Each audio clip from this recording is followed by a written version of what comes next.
all events had a serious wake-up call. Basically, our conference, we were the last one before they shut down every other event going on. People have to be incredibly careful in this environment to plan something, because if ours had been canceled, we would have had to refund $300,000. So events are hard. You have to be passionate, you have to have a reason, and you have to have the money to do it, the sponsorships, and solid people. But I think that more importantly, people are going to need to explore online virtual events, more intimate events. I know that like Tokativity had an in-person event and people were so happy to be back together, but there's that risk factor of like an event that I had been marketed, and now I think they may be postponing it again. There's just only so many times you can postpone it, and it's like you don't have control over it. So doing as much as you can, social media and virtual, and even if you do have an in-person event, making sure that you document all the information and have it online, I think is critical. In order to get people to sponsor, they have to believe what you're doing, and there has to be a reason for them to participate, whether it's to increase sales. I mean, at one point, Nectar sponsored our conference, but they were like, we really don't think we're going to get business out of it, but we are supporting our community. And I thought that was very commendable. And it goes a lot further than telling a story or whatnot. It's that in-person connection, but also making sure that you under-promise and over-deliver. Like, I think when we created those $20,000 packages, we added that video, the little video to go along with it. And that was a huge closer. Like, hey, we'll create this video for you, as part of being a sponsor, and then making sure to follow up with everything that you included them in. I think that a lot of people, get the money and they're out of there.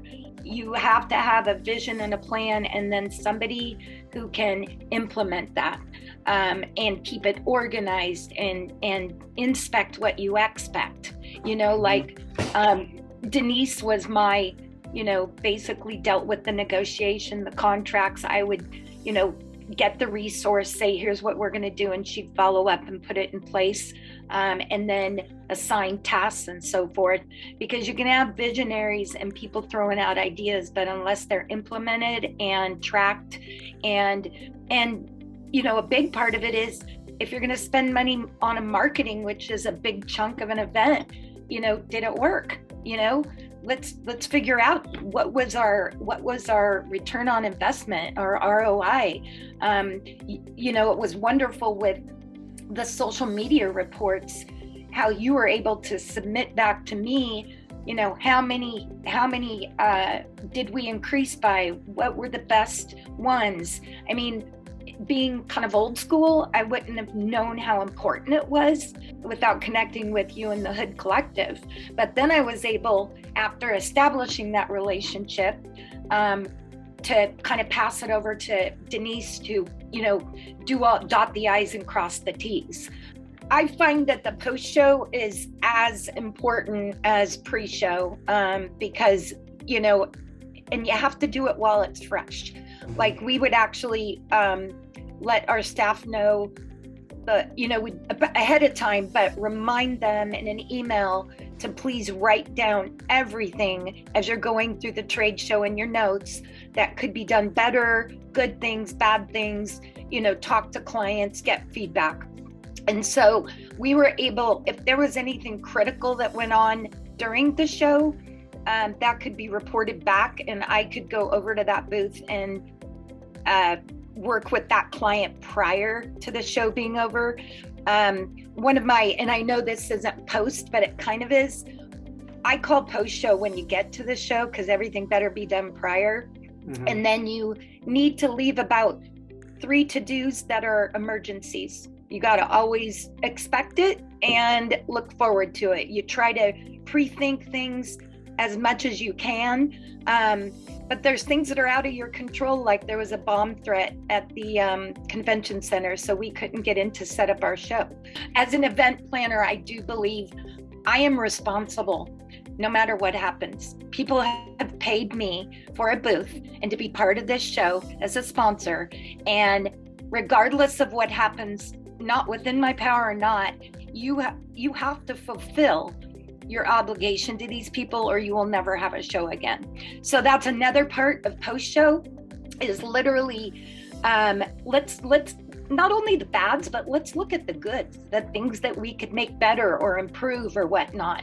I know there were things with the video that you came back to me with, you know, and you were so good, I mean, about trying to get me to sit down and do stuff. And that's critical. I mean, as an owner, I should have been better at that. But, you know, when you got 2,000 people coming at you, so having someone like you that was not aggressive, but showing importance. Yeah, I think because what you bring up a really important point, which is like, follow-up it's not just about events, it's about like any service industry. Like you should like everything. Yeah. And nobody follows up. The other thing we do is we tell our clients, you know, just because they came to the show, it doesn't mean they're going to do business with you. You need to follow up.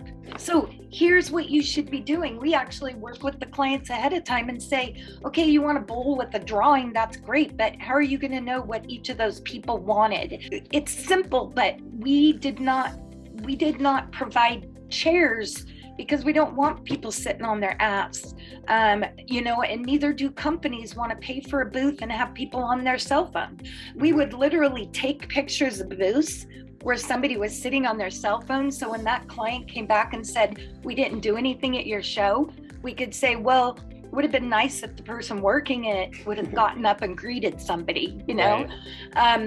Oregon, what we've discovered, you know, our first 3 conferences were, you know, like crazy. People were, you know, spending a lot of money to come and super excited because there really wasn't an event like ours that was really focused on local. I mean, everybody loved going to Vegas, but they didn't narrow down on what were the rules and regulations in Oregon. What they did in California doesn't really apply to us, or what they did in Washington. I mean, we can learn from experiences, but I think it's critical for things to be on a local level, to bring in, and events in new states like Ohio are going to be huge. But I think it's maybe 2 or 3 shows in this industry before people think they don't need it anymore, or they run out of money, or they don't have time. I mean, you've got farmers that were our lead to come to this show, and there was feedback that, hey, they're farming, they can't come on a weekday. And so then we extended hours. I mean, those are things that you have to consider, that not everybody, you know, is lucky enough to be able to take a day off to go to a trade show, you know.